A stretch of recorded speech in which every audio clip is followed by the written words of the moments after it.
mungkin banyak di antara kita sedang mengalami ujian. Dan yang belum mengalami ujian pasti akan menghadapi ujian. Karena memang hidup di atas muka bumi ini adalah untuk diuji. Allah menciptakan langit dan bumi, Allah menciptakan kita adalah untuk menguji kita. Jadi kita harus tahu bahwasanya kita hidup di dunia ini memang untuk diuji. Makanya Allah Subhanahu wa taala berfirman, "Alladzi khalaqal mauta wal hayata liyabluwakum." Dialah yang menciptakan kematian dan menciptakan kehidupan. Liyabluwakum, untuk menguji kalian. Ayyukum ahsanu amala. Mana di antara kalian yang terbaik amalannya. Allah Subhanahu wa taala juga berfirman, "Kullu nafsin dha'iqatul maut." Setiap yang bernyawa pasti akan merasakan mati. Kemudian kata Allah, "Wa nabluukum bisyarri wal khairi fitnah." Dan kami akan menguji kalian dengan keburukan, kami akan uji kalian dengan kebaikan, ya, wa ilaina turja'un, dan kepada kamilah kalian akan dikembalikan. Jadi orang yang hidup di atas muka bumi harus siap diuji. Kalau tidak mau diuji, mati saja ya. Ya, nanti terus diuji di alam barzakh, ujian selanjutnya. Ya, tapi di atas muka bumi pasti diuji, nggak mungkin nggak diuji. Siapapun diuji. Ada orang diuji dengan suaminya, ada sebagian wanita diuji dengan suaminya. Suaminya kasar, suaminya tidak sayang sama dia. Tiap hari bilang mau poligami, mau poligami, mau poligami. Padahal tidak poligami, poligami. Menyakiti hati istri ya. Ada seperti itu ya. Ada sebaliknya seorang diuji dengan istrinya ya. Hanya bisa nuntut, tidak melaksanakan kewajibannya sebagai istri. Ada uang abang disayang, tidak ada uang abang ditendang. Dan ada orang diuji dengan orang tuanya sendiri, ada. Orang tua yang tidak sabar, banyak nuntut, maunya anaknya seperti ini, perbuatannya tidak dihargai. Ya, kalau sekolahnya tidak berhasil dimaki-maki, ada orang diuji dengan orang tuanya. Ada orang diuji dengan anak-anaknya, anaknya nakal, narkoba dan macam-macamnya. Ada banyak wanita diuji dengan mertuanya. Ya. Jadi ujian menimpa siapa saja. Ya. Dan ujian tatkala menerpa, bukan hanya menerpa orang-orang miskin saja atau orang rakyat jelata. Semua orang diuji. Orang kaya, orang miskin diuji. Ya. Orang terkenal, enggak terkenal diuji. Ustadz, enggak ustadz, semuanya diuji. Laki-laki, perempuan diuji. Antum jangan mengira bahwasanya hanya orang-orang kita rakyat jelata yang diuji. Para pejabat, para raja, para presiden, mereka juga diuji. Mereka juga susah. Ya. Terkadang mereka juga stres. Ya. Terkadang mereka tidak bisa tidur. Ya. Saya contohkan, saya punya kawan.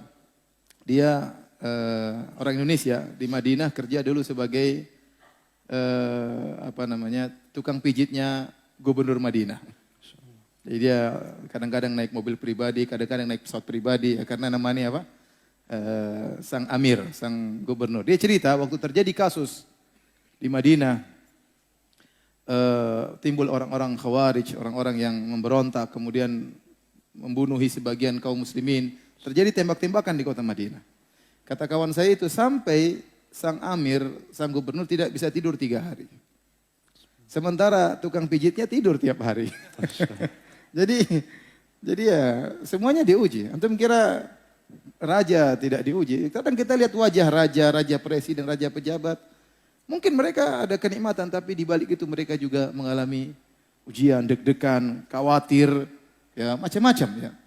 Macam-macam. Jadi semuanya diuji. Semuanya juga dikasih penyakit. Bukan cuma kita saja yang sakit.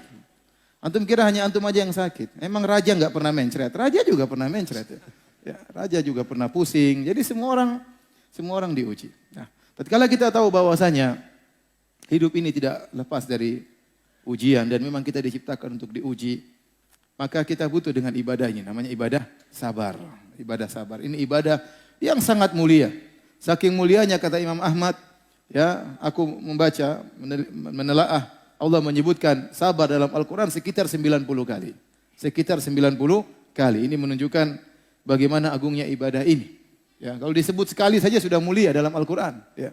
Sekali saja disebut mulia dalam Al-Quran. Apalagi sampai 90 kali. Ya. Kenapa? Karena sabar ini ibadah yang berkaitan dengan lisan, berkaitan dengan hati, berkaitan dengan jawarih. As-sabru dalam bahasa Arab artinya al-habsu, yaitu menahan. Tatkala seorang ditimpa ujian, harus menahan lisannya. Ya, kemudian dia menahan hatinya, tidak boleh dia suudzon sama Allah, tidak boleh dia protes kepada Allah, ya. Kemudian juga menahan dirinya, tidak boleh dia melakukan perbuatan-perbuatan yang menunjukkan dia tidak setuju dengan takdir Allah Subhanahu wa taala.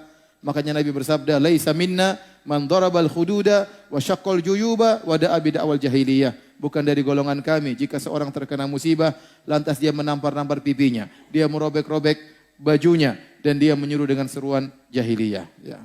Jadi sabar ini ibadah yang menggabungkan antara ibadah hati, ibadah lisan dan juga ibadah jawarih. Dia ibadah yang sangat agung. Makanya Nabi SAW pernah bersabda, "Wa ma u'tiya ahadun ata'an khairan wa awsa' minas sabar." Tidaklah seorang diberikan suatu pemberian anugerah dari Allah yang lebih luas dan lebih baik daripada sabar. Sabar ini anugerah yang luar biasa. Kalau orang sudah memiliki sifat sabar, maka dia orang yang bahagia. Dia orang yang bahagia. Hadirin dan hadirat yang dirahmati oleh Allah Subhanahu wa taala. Allah Subhanahu wa taala menyebutkan sabar dalam Al-Qur'an dalam banyak ayat, tadi saya katakan hampir 90 ayat dengan berbagai macam bentuk penyebutan. Ya, di antaranya Allah Subhanahu wa taala menyatakan sabar itu pahalanya tanpa batas. Kata Allah Subhanahu wa taala, "Innama yuwaffas sabiruna ajrahum bighairi hisab." Sungguhnya Allah memberi ganjaran kepada orang-orang yang sabar bighairi hisab, tanpa hitungan. Pahalanya sangat banyak, ya. Pahalanya sangat banyak. Jadi untuk harus tahu bahwasanya ibadah itu bukan cuma salat, bukan cuma puasa, bukan cuma baca Quran, bukan hanya salat tarawih, bukan hanya sedekah. Sabar itu ibadah yang mulia. Barang siapa yang bersabar, pahalanya tanpa batas, kata Allah Subhanahu wa taala. Demikian juga Allah Subhanahu wa taala memuji orang-orang yang bersabar, ya. Kata Allah Subhanahu wa taala banyak ayat, di antaranya kata Allah Subhanahu wa taala, "Wa basyiris sabirin." Sebelumnya kata Allah, "Wa nabluwannakum bi syai'im minal khaufi wal ju'i wa naqsin minal amwali wal anfusi wath thamarat wa basyiris sabirin alladzina idza asabatum musibatun qalu inna lillahi wa inna ilaihi raji'un ulaika alaihim shalawatu mir rabbihim wa rahmah wa ulaika humul muhtadun." Kata Allah Subhanahu wa taala, sungguh kami akan menguji kalian dengan sedikit rasa takut, kelaparan, kekurangan harta, ada nyawa yang hilang dari kerabat yang kita cintai, kekurangan hasil panen buah-buahan. Wa basyiris sabirin, berilah kabar gembira kepada orang-orang yang sabar. Siapa mereka? Alladzina idza asabathum musibah. Kalau mereka ditimpa dengan musibah apa saja? Idza asabathum musibah, ditimpa dengan musibah apa saja? Yang pertama kali mereka ucapkan, inna lillahi wa inna ilaihi raji'un. Kami ini milik Allah dan kami akan kembali kepada Allah Subhanahu wa taala. Kata Allah, ulaika alaihim shalawatu mir rabbihim wa rahmah. Mereka itulah orang-orang yang memperoleh keberkatan yang sempurna dari Allah. Mereka dipuji oleh Allah Subhanahu wa taala dan mereka mendapatkan kasih sayang Allah Subhanahu wa taala. Wa ulaika humul muhtadun, dan mereka lah orang-orang yang mendapat petunjuk dari Allah Subhanahu wa taala. Allah puji mereka dengan pujian yang luar biasa. Di antaranya ayat-ayat menyebutkan bahwasanya orang yang bersabar bersama Allah Subhanahu wa taala. Kata Allah Subhanahu wa taala, wallahu ma'as sabirin. Dalam ayat yang lain, innallaha ma'as sabirin. Sungguhnya Allah bersama orang-orang yang sabar. Ya, kalau Allah bersama orang bersabar, artinya Allah akan menguatkan dia. Allah bersama dia bita'yid, dengan pertolongan, ya. Makanya waktu Nabi Muhammad SAW bersama Abu Bakar As-Siddiq dalam goa di Jabal Thawr, kemudian orang-orang musyrikin mengejar mereka dan sudah tiba di mulut goa, Abu Bakar ketakutan. Abu Bakar berkata, "Ya Rasulullah, lau anna ahadahum absara ila tahti qadamaihi la absarana." Seandainya salah satu dari mereka nengok ke bawah, tentu akan melihat kita dalam goa. Apa kata Nabi SAW? Ya Abu Bakrin, ma dhannuka bithnaini? Allahu thalithuhuma. Ya Abu Bakar, ya Abu Bakar, bagaimana menurutmu tentang dua orang? Allah bersamanya. Allah bersama kedua orang ini. Allah yang ketiga. Dalam ayat kata Allah Subhanahu wa taala, "Thaniyatnaini idh huma fil ghar idh yaqulu li sahibihi la tahzan innallaha ma'ana." Tatkala Muhammad sallallahu alaihi wasallam menasihati sahabatnya Abu Bakar, "La tahzan, jangan kau sedih, jangan kau khawatir. Innallaha ma'ana, Allah bersama kita." Allah bersama kita. Jadi kalau Allah sudah bersama kita dengan kebersamaan yang khusus yang disertai dengan pertolongan, maka jangan khawatir. Jangan khawatir. Makanya waktu Allah Subhanahu wa taala mengutus Musa dan Harun kepada Fir'aun, kata Allah, "Idhaba ila fir'auna innahu tagha." Wahai Musa dan Harun, pergilah kalian menuju Fir'aun, sungguhnya dia telah melampaui batas. Mereka takut. Qala rabbana innana nakhafu ayyafruta alaina aw ayatgha. Ya Allah, ya Rabb kami, bagaimana kami pergi kepada Fir'aun? Dia akan melampaui batas kepada kami, akan menzalimi kami. Fir'aun, Musa dan Harun takut. Apa kata Allah? La takhafa, janganlah kalian berdua takut. Innani ma'akuma, sungguhnya aku senantiasa bersama kalian berdua. Asma'u wa ara, aku selalu mendengar kalian dan aku selalu melihat kalian. Aku mengawasi kalian. Jadi, kalau Allah bersama seseorang, maka jangan khawatir, Allah akan menolong dia. Salah satu cara agar Allah bersama kita, sabar. Sabar.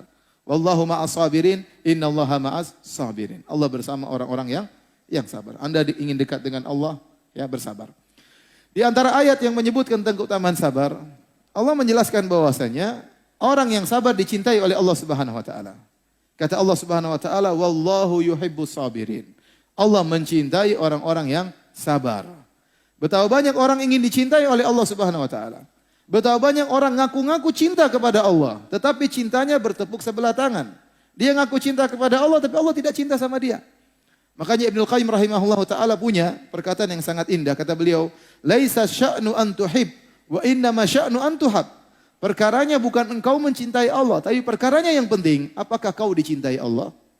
Apakah kau dicintai oleh Allah? Tidak. Di antara cara agar Allah mencintai kita adalah kita bersabar. Dan kalau Allah sudah mencintai seorang hamba, Allah tidak akan mengazabnya. Allah tidak akan mengazabnya. Maka raihlah kecintaan kepada Allah dengan bersabar karena Allah Subhanahu wa taala.